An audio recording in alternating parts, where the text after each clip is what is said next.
Hello students, I am Hardik Sheta from Saraswat international academy Vapi. आज हम standard 12 subject physics chapter number 9 ray optics and optical instruments को आगे बढ़ाते हैं।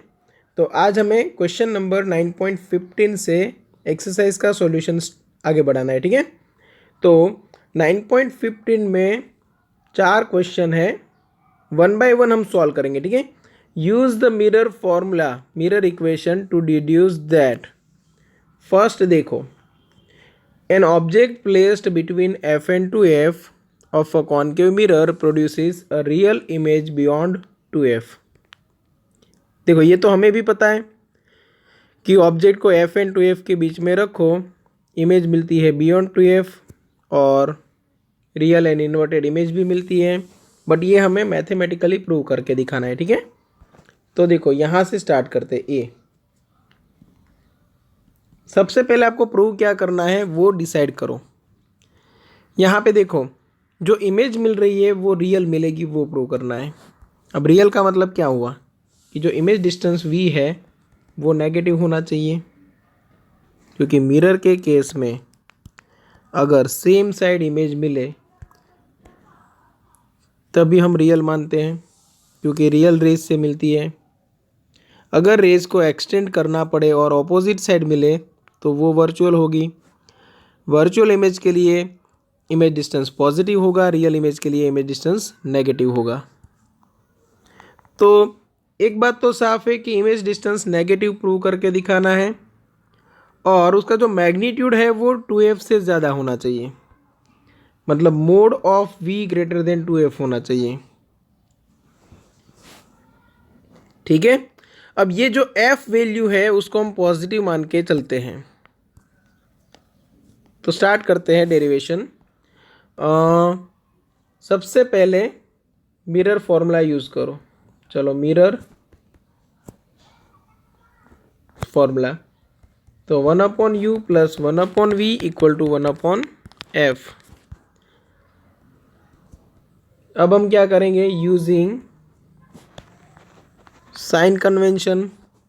चलो, साइन कन्वेंशन यूज़ करते हैं तो क्या होगा, 1/u की जगह पे -u। इमेज डिस्टेंस हमें प्रूव करना है और 1/f की जगह पे -f। तो 1/v इक्वल टू क्या मिलेगा, 1/u माइनस 1/f, ये इक्वेशन 1। अब आपको दिया क्या है, गिवन है कि ऑब्जेक्ट है उसको हम f एंड 2f के बीच में रख रहे हैं, तो मतलब f less than u less than 2f हुआ। ऑब्जेक्ट डिस्टेंस है वो f एंड 2f के बीच में। अब ध्यान से देखो, आपको आना है ये इक्वेशन तक, तो क्या करना पड़ेगा, तो हमें u की ज़रूरत नहीं है, 1/u की ज़रूरत है। सेम वे f की ज़रूरत नहीं है, 1/f की ज़रूरत है। तो हम क्या करते हैं, यहाँ पे रेसिप्रोकल ले लेते हैं। तो ये हो गया 1/f, ये बन जाएगा greater than 1/u greater than 2f। ठीक है, चलो यहाँ तक समझ में आ गया होगा। मुझे 1/u भी नहीं, 1/u नहीं चाहिए, सिर्फ मुझे चाहिए 1/u माइनस 1/f। तो हम क्या करते हैं, दोनों तरफ 1/f सब्ट्रैक्ट कर देते हैं। हर एक स्टेप में 1/f से हम सब्ट्रैक्शन कर रहे हैं। ये 1/2f होगा।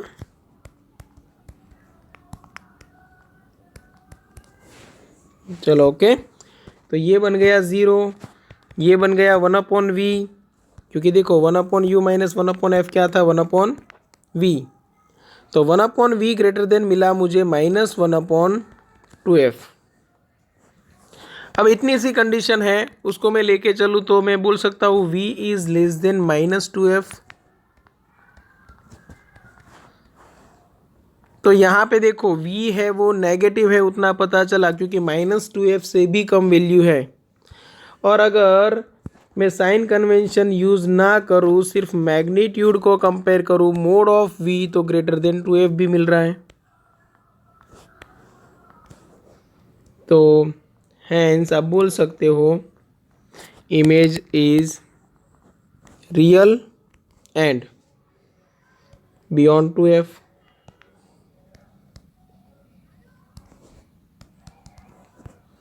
चलो, ये समझ में आ गया। तो पहले तो स्टेटमेंट के ऊपर से ये डिसाइड कर लो कि आपको प्रूव क्या करना है, और प्रूव करने के बाद आप जो भी स्टेटमेंट आएगा, जो रिजल्ट आएगा, वो वर्ड्स में लिख दो। ठीक है, चलो ये ए का सॉल्यूशन हो गया। अभी करते हैं सॉल्यूशन क्वेश्चन नंबर बी का। A convex mirror always produces a virtual image independent of the location of the object. मतलब ऑब्जेक्ट का डिस्टेंस है वो 0 से इनफाइनाइट कोई भी हो सकता है। ठीक है, तो बी सॉल्व करने के लिए फिर से वही चीज़ आपको करनी है। क्या कहा है, आपको बोला गया है कि वर्चुअल इमेज है तो मिरर के ऑपोजिट साइड होगी। तो मतलब इमेज डिस्टेंस आपको चाहिए पॉजिटिव।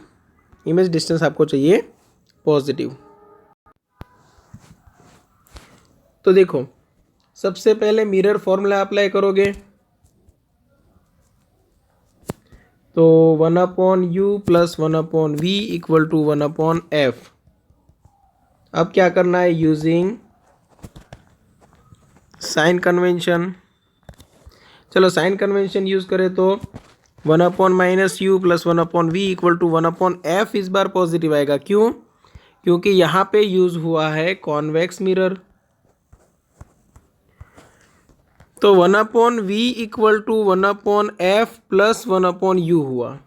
अब देखो, साइन कन्वेंशन हमने ऑलरेडी ले लिया था, मतलब यहाँ पे जो u है वो पॉजिटिव या नेगेटिव हो सकता है डिपेंडिंग ऑन पोजीशन, बट यहाँ पे जो u है वो कंपलसरी पॉजिटिव ही होगा। क्यों?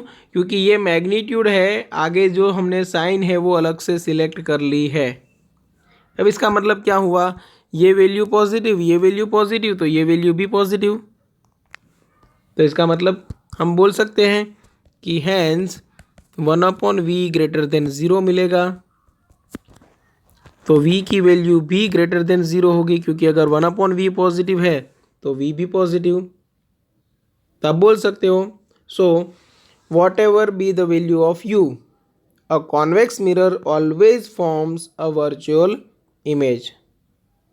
ठीक है, इतना आप स्टेटमेंट में खुद लिख सकते हो। रिपीट कर रहा हूँ, आप यहाँ पे हैंस करके लिखोगे what ever be the value of u, a convex mirror always forms a virtual image. ठीक है, अभी थर्ड देखो, the virtual image produced by a convex mirror is always diminished in size and is located between focus and pole। ठीक है, diminished in size prove करना है, और दूसरा क्या प्रूव करना है कि जो पोजीशन है वो बिटवीन एफ एंड पी होगी। ठीक है, तो जो सी है क्वेश्चन नंबर, उसका सॉल्यूशन स्टार्ट करते हैं। तो ये सॉल्व करने के लिए हम इतना तो कॉपी कर सकते हैं, क्योंकि ये भी हमने डिराइव किया था किसके लिए, कॉन्वेक्स मिरर के लिए। तो चलो यहाँ पे नए पेज से स्टार्ट कर देते हैं। चलो हमने क्या किया, मिरर फॉर्मूला यूज़ किया, फिर साइन कन्वेंशन यूज़ किया, 1/v निकाल दिया। ठीक है, अब जो 1/v की वैल्यू है वो इन दोनों के एडिशन से मिलती है। अब इसका मतलब क्या हुआ कि 1/v जो है वो 1/f से भी बड़ी वैल्यू होगी और 1/u से भी बड़ी वैल्यू होगी। क्योंकि मान लो कि यहाँ पे 5 है तो यहाँ पे 2 + 3 होगा, तो 2 से बड़ी वैल्यू 5 है, 3 से भी बड़ी वैल्यू 5 है। ठीक है, तो यहाँ पे आप लिख सकते हो, hence we can say that 1/v is greater than 1/f and 1/v is greater than 1/u। ठीक है, तो मतलब v is less than f हो गया, रेसिप्रोकल कर दो तो। और यहाँ पे आप देखो तो v को मैं क्रॉस में लेके चलता हूँ तो 1 इज ग्रेटर देन v/u। तो मैं बोल सकता हूँ 1 is greater then magnitude of magnification. तो मैग्निफिकेशन की वैल्यू 1 से स्मॉल मिली देखो, और v की वैल्यू f से स्मॉल मिली, मतलब दोनों चीज़ें यहाँ पे प्रूव हो गई। हमें प्रूव क्या करना था, एक था कि डिमिनिश्ड इन साइज होना चाहिए, तो मैग्निफिकेशन लेस देन 1 मिला मतलब डिमिनिश्ड हुआ, और बिटवीन एफ एंड पी मिलना चाहिए, मतलब जो डिस्टेंस है इमेज डिस्टेंस वो लेस देन फोकल लेंथ होना चाहिए, वो भी मिल गया हमें यहाँ पे। ठीक है, तो आपको फिर आंसर में लिख देना है कि hence the image is located between pole and focus of the mirror and the image is virtual and diminished. Image virtual भी है और डिमिनिश्ड भी है। ओके, ये सी का सॉल्यूशन हुआ। अभी देखते हैं question number D. An object placed between the pole and focus of a concave mirror produces a virtual and enlarged image। अब देखो कॉनकेव मिरर के लिए हैं, चलो डी जो है क्वेश्चन वो भी प्रूव कर लेते हैं। तो उसके लिए यहाँ पे हमने कॉनकेव मिरर के लिए कुछ प्रूव किया था, उतना कॉपी कर लेते हैं। चलो यहाँ तक तो आपको एज इट इज रखना है, एज पर साइन कन्वेंशन तक, और इक्वेशन 1 भी नाम दे दिया।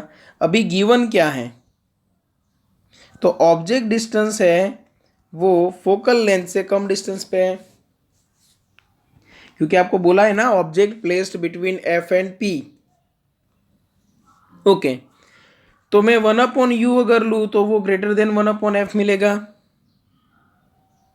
और 1/u अगर ग्रेटर देन 1/f है तो ये वैल्यू बड़ी होगी, ये वैल्यू छोटी होगी, सब्ट्रैक्शन करो तो पॉजिटिव वैल्यू मिलेगी। हैंस आप बोल सकते हो कि from equation 1/v is also a positive value, तो 1/v greater than 0, hence v also greater than 0, क्योंकि v नेगेटिव नहीं हो सकता अगर 1/v पॉजिटिव है तो। ठीक है, चलो तो एक चीज़ तो यहाँ पे क्लियर हो गई कि v ग्रेटर देन 0 है मतलब रियल इमेज है। अब हमें ये भी प्रूव करना है, हमें ये भी प्रूव करना है कि जो मैग्निफिकेशन है वो ग्रेटर देन 1 आना चाहिए। तो सोचो, अब फिर से मैं ले रहा हूँ फ्रॉम इक्वेशन 1। अब ये वैल्यू बड़ी है, इसमें से कोई वैल्यू सबट्रैक्ट होके फिर ये मिलती है, तो 1/u वैल्यू ज़्यादा होनी चाहिए 1/v से। तो यहाँ पे मैं लिख सकता हूँ 1/u is greater than 1/v। v को क्रॉस मल्टीप्लाई कर दूँ, v/u इज़ ग्रेटर देन 1, मतलब magnitude of magnification is also greater then 1। तो यहाँ से क्या प्रूव हुआ कि जो साइज है इमेज की वो लार्जर देन ऑब्जेक्ट है। तो आप बोल सकते हो ये दो जो आपने सॉल्यूशंस किए v ग्रेटर देन 0 से, कि hence the image is virtual, यहाँ पे लिखना है, ये फिनिश हो जाए उसके बाद hence the image is virtual, और यहाँ पे लिखना है hence the image is enlarged, the image is enlarged. Okay, अब देखो एक क्वेश्चन है 9.16। 9.16 A small pin fixed on a tabletop is viewed from above from a distance of 50 centimetre. चलो मान के चलते डिस्टेंस है 50 centimetre. By what distance would the pin appear to be raised if it is viewed from the same point through a 15 centimeter thick glass slab? Thickness of glass slab is 15 centimetre, held parallel to the table। Okay, refractive index of glass आपको दिया हुआ है 1.5। Does the answer depend on the location of slab? तो चलो solution start करते हैं। हम पहले फाइंड करेंगे position of image. Suppose distance object के लिए d कहा है, तो पोजीशन ऑफ इमेज को नाम दे देते हैं d'। चलो तो ये d' इक्वल टू क्या होगा, टोटल डिस्टेंस d, उसमें से थिकनेस सब्ट्रैक्ट करो और इफेक्टिव थिकनेस ऐड करो।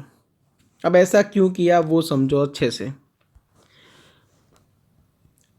मैं अगर कोई स्लैब की बात करूं, समझना अच्छे से समझना, कि सपोज ये ग्लास का स्लैब है और उतने ही पोजीशन में यहाँ पे वैक्यूम है, ठीक है। तो ये जो है ये फ्री स्पेस है और यहाँ पे जो है वो क्या है, ग्लास। अब फ्री स्पेस में लाइट इतना डिस्टेंस ट्रैवल करेगी, तब तक ग्लास में कहाँ पे पहुँचेगी ये हमें देखना है। थिकनेस क्या है, टी, ठीक है। तो मैं टी डिस्टेंस ट्रैवल करने के लिए क्या बनेगा, तो वेलोसिटी इनटू क्या लेना पड़ेगा, टाइम। वेलोसिटी c होगा इनटू क्या करना पड़ेगा, टाइम। ये मुझे एक फॉर्मूला मिल गया थिकनेस t के लिए, speed of light in vacuum into time t। चलो ग्लास में क्या होगा, वही थिकनेस कवर करनी है, तो यहाँ पे भी बन जाएगा velocity into same time duration मुझे लेना है। अब मैं अगर सेम टाइम ड्यूरेशन लूँ, अगर यहाँ पे लिया था उतना ही, तो मैं नहीं बोल सकता कि इतना ही डिस्टेंस ग्लास में भी ट्रैवल हो सकता है। क्यों, क्योंकि ग्लास में स्पीड तो डिक्रीज होती है। तो सपोज मैंने डिस्टेंस जो ट्रैवल हुआ है सपोज यहाँ तक ही पहुँचा है। जब लाइट फ्री स्पेस में इतना डिस्टेंस ट्रैवल करती है तब ग्लास में यहाँ तक पहुँची है, ऐसा समझ लेते हैं, थोड़ा डिस्टेंस कम ट्रैवल किया है। अब ग्लास की वेलोसिटी तो v रहेगी, इनटू मुझे लिखना पड़ेगा time. Velocity v equal to मैं c/n लिख सकता हूँ, इनटू मुझे लिखना पड़ेगा टाइम। अब देखो ये जो है c इंटू टाइम, तो वो तो यहाँ पे भी है, तो ये क्या है, थिकनेस t। तो x इक्वल टू क्या बनेगा, t डिवाइड बाई n। ये पूरा एक्सप्लेनेशन साथ में रखते हैं ताकि अगर ज़रूरत पड़े तो आप भी एक्सप्लेन कर सको या तो आप खुद समझ सको।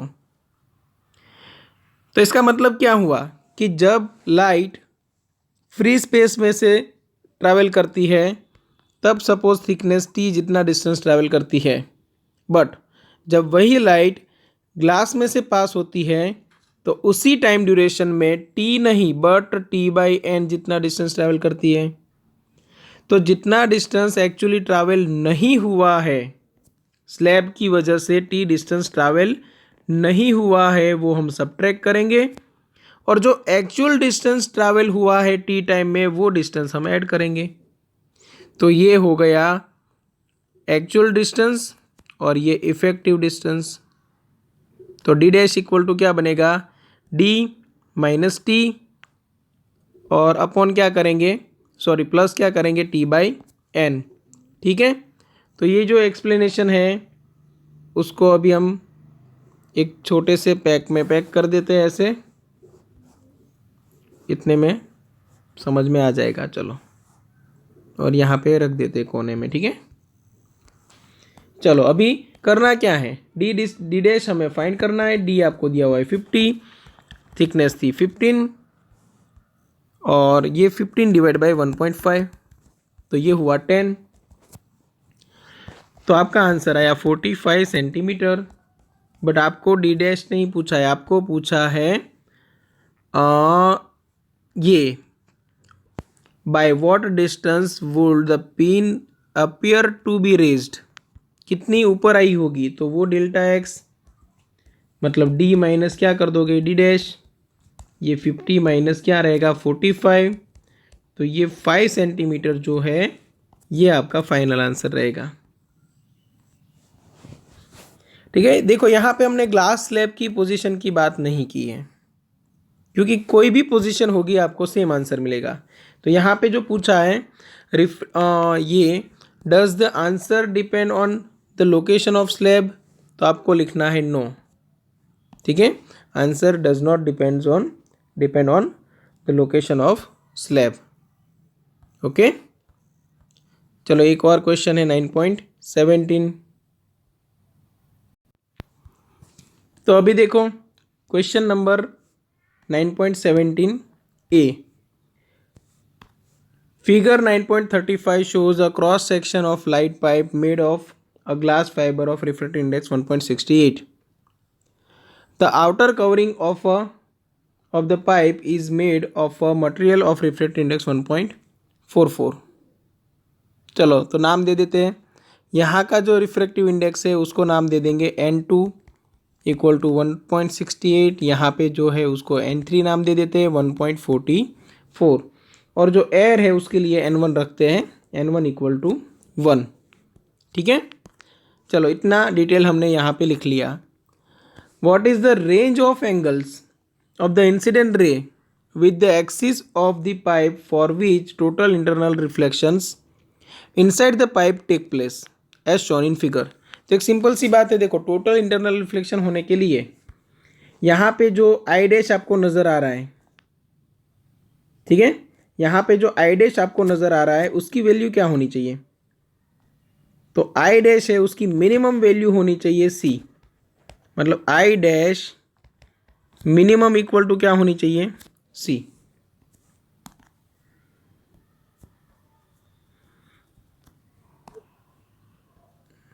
ओके, आई डैश मिनिमम होना चाहिए सी, ये दिखेगा अच्छे से।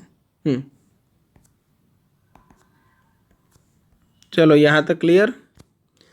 अब ये जो मिनिमम है, तो यहाँ पे जो आर आपको नज़र आ रहा है, आपको जो यहाँ पे आर नज़र आ रहा है, अब इसकी वैल्यू क्या होनी चाहिए? तो ये अगर मिनिमम है तो आर आपको मैक्सिमम मिलेगा। तो आर मैक्सिमम क्या होगा? आर मैक्सिमम होगा 90 माइनस सी, क्योंकि आई डैश की मिनिमम वैल्यू सी है, और जब आई डैश मिनिमम बनेगा तब आर मैक्सिमम बनेगा। ओके, तो अगर आर मैक्सिमम मिलेगा तो उसी जगह पे आपको ये आई भी क्या मिलेगा? Maximum, as per Snell's law. तो मतलब हम इंसिडेंट एंगल की, इनिशियल इंसिडेंट एंगल की एक मैक्सिमम वैल्यू निकाल सकते हैं जहां तक टोटल इंटरनल रिफ्लेक्शन हो सकता है। ठीक है, तो सबसे पहले यूज करेंगे sine C. Sine C equal to क्या करना है? 1/n, बट 1/n क्या था? Relative refractive index of medium 2 with respect to medium 1। तो यहाँ पे जो टोटल इंटरनल रिफ्लेक्शन हो रहा है उसके लिए दो मीडियम जवाबदार हैं। कौन कौन से दो मीडियम? N2 and N3। तो लाइट कहाँ से कहाँ ट्रैवल कर रही है? N2 से N3। तो N2 हो गया डेंसर मीडियम, N3 हो गया रेयर मीडियम। तो यहाँ पे फॉर्मूला बनेगा N3 डिवाइड बाई N2। अब यहाँ पे sign C equal to N3 की वैल्यू 1.44, N2 की वैल्यू 1.68 दिया हुआ है आपको। तो यहाँ पे साइन सी मिलेगा 0.8571 समथिंग, और इसकी हेल्प से आप सी की वैल्यू निकाल सकते हो। क्रिटिकल एंगल सी की वैल्यू आपको यहाँ पे मिल जाएगी, और सी की वैल्यू मिल गई तो आर मैक्स मिल जाएगा, क्योंकि मैंने अभी आपको बताया आर मैक्स इक्वल टू क्या बनेगा? 90 माइनस सी। ओके, तो ये आर मैक्स मिल गया, तो फिर आप स्नेल्स लॉ अप्लाई कर दो। तो स्नेल्स लॉ क्या था? N1 into sine I max equal to N2 into sine R max. अभी देखो N1 इक्वल टू 1 पता है, मतलब N2 पता है, दिया हुआ है हमें 1.68 समथिंग। ओके, आर मैक्स वो यहाँ पे मिला। आर मैक्स के लिए क्या चाहिए था? सी, तो वो सी यहाँ पे मिला। समझ में आया? मतलब स्टेप बाय स्टेप करना है। सी फाइंड करो, सी की हेल्प से आर मैक्स और आर मैक्स की हेल्प से आई मैक्स। क्लियर? तो यहाँ पे आपको आई मैक्स मिल जाएगा, आई की मैक्सिमम वैल्यू यहाँ पे आपको मिल जाएगी। क्लियर? ओके, दूसरा क्या पूछा है देखो, what is the answer if there is no outer covering of pipe. अगर बाहर का कवर होता ही नहीं तो फिर आंसर क्या बनता? तो आपको N3 इक्वल टू 1 लेना है, और 1 लेने के बाद पूरा जो कैलकुलेशन है वो फिर से करना है। आई थिंक आपको आई मैक्स की वैल्यू मिलेगी अप्रॉक्सीमेट 90 डिग्री समथिंग। उससे ज़्यादा एंगल वैसे भी नहीं हो सकता, क्योंकि साइन थीटा की वैल्यू मैक्सिमम 1 तक जा सकती है, उससे ज़्यादा तो जाएगी नहीं। ठीक है, तो ये सॉल्यूशन कर लेना। फिर आपको क्या बोलना है, अगर आई मैक्स मिल गया तो आप लिख सकते हो कि दस all incident raise which makes angle of incidence between 0 degree and this angle will suffer total internal reflection in the optical fibre. Okay, चलो ये हुआ क्वेश्चन नंबर 17 का सॉल्यूशन, जिसमें ये बी पार्ट आपको खुद करना है, बट कोई फ़र्क नहीं है, N3 की जगह पे 1 लेके फिर से पूरा कैलकुलेशन करना है। ठीक है, और क्वेश्चन नंबर 18 पे ध्यान दो। क्वेश्चन नंबर 18 जो है वो ऑलरेडी हमने थोड़ा बहुत डिस्कस किया हुआ है, और ये जो क्वेश्चन है वो लॉजिकल क्वेश्चन है जिसमें कोई कैलकुलेशन नहीं है। ठीक है, फर्स्ट क्वेश्चन आपको दिया है, क्वेश्चन यहाँ पे तो है ही नहीं। एक क्वेश्चन होगा कि convex mirror always virtual image produce करता है, तो फिर हम उसको कैसे देख सकते हैं, हम रेटिना पे कैसे फोकस करते हैं, क्योंकि वर्चुअल इमेज तो कभी कभी रेटिना पे फोकस होती नहीं है। तो आपको आंसर में क्या लिखना है, आंसर में आप लिखोगे कि वर्चुअल इमेज फॉर्म होती है, नो डाउट, बट वो उस ऑप्टिकल डिवाइस के लिए, हमारी आँख के लिए, जो हमारा आँख का लेंस है उसके लिए ऑब्जेक्ट बनेगा। जो वर्चुअल इमेज है, सपोज ये मिरर है और यहाँ पे मैं उसे देख रहा हूँ, और यहाँ पे मुझे मेरी ही वर्चुअल इमेज दिख रही है, तो ये वर्चुअल इमेज है, बट किसके लिए है, ये मिरर के लिए वर्चुअल इमेज है। मैं उसको देख रहा हूँ, क्यों, क्योंकि ये इमेज मेरे लिए हो गया रियल ऑब्जेक्ट, और रियल ऑब्जेक्ट को हम रेटिना पे कैप्चर कर सकते हैं। ठीक है, ऐसे लॉजिकल क्वेश्चंस है, तो एक बार अच्छे से पढ़ लेना, और अगर कोई डाउट है तो एनी टाइम आप कांटेक्ट कर सकते हो। दूसरा एक ऐसा है कि प्लेन मिरर या तो convex mirror always virtual image form करते हैं, क्या वो रियल इमेज बना सकते हैं, तो हाँ बिल्कुल बना सकते हैं। अभी हमने एक न्यूमेरिकल में डिस्कस किया था कि अगर रे कन्वर्जिंग है, ऐसे जा रहा है, तो जो ऑब्जेक्ट बनेगा वो वर्चुअल बनेगा, और वो ऑब्जेक्ट की जो इमेज बनेगी वो इमेज बन जाएगी रियल, क्योंकि वो रियल रे से बनी है। ठीक है, एक क्वेश्चन ऐसा है, a diver under water looks obliquely at the fisherman standing on the bank of lake. तो क्या अपर एंड डेप्थ है वो, मतलब जो उसकी हाइट है वो इंक्रीज होगी या डिक्रीज। तो समझो, डाइवर अंदर है और एक फिशरमैन ऊपर है, तो यहाँ से अगर देख रहा है, ये फीट है तो उसको थोड़ा ऊपर दिखेंगे। यहाँ पे ये हेड है, तो हेड से निकलने वाले रेज उसकी आँख तक पहुँचेंगे, तब तक वर्चुअल इमेज ऐसी बना देंगे। तो देखो ये हाइट इंक्रीज हो जाएगी पहले जो हाइट थी उसकी कंपैरिजन में, तो फिशरमैन की जो हाइट है वो इंक्रीज होगी। और एक और क्वेश्चन है डायमंड के लिए, the refractive index of a diamond is much greater than that of ordinary glass, is this fact of some use to a diamond cutter. तो यस, क्योंकि डायमंड कटर क्या करते हैं, उसी हिसाब से डायमंड को कट करते हैं जिससे कि टोटल इंटरनल रिफ्लेक्शन हो सके। वैसे भी डायमंड का रिफ्रैक्टिव इंडेक्स बहुत बड़ा है, 2.42, तो अप्रोक्सीमेट 24 डिग्री जितना उसका क्रिटिकल एंगल है, उससे ज़्यादा एंगल पे कहीं पे भी लाइट आएगी तो टोटल इंटरनल रिफ्लेक्शन होगा, और लाइट डायमंड के अंदर ही अंदर मल्टीपल रिफ्लेक्शंस करेगी, और मल्टीपल रिफ्लेक्शंस हो रहे तो ज़्यादा ब्राइट नज़र आएगा आपको। ठीक है, तो सभी हमने डिस्कस यहाँ पे कर लिए। अगर किसी को कहीं पे भी डाउट है तो कांटेक्ट कर सकते हो। ठीक है, चलो यहाँ तक रखते हैं। Thank you.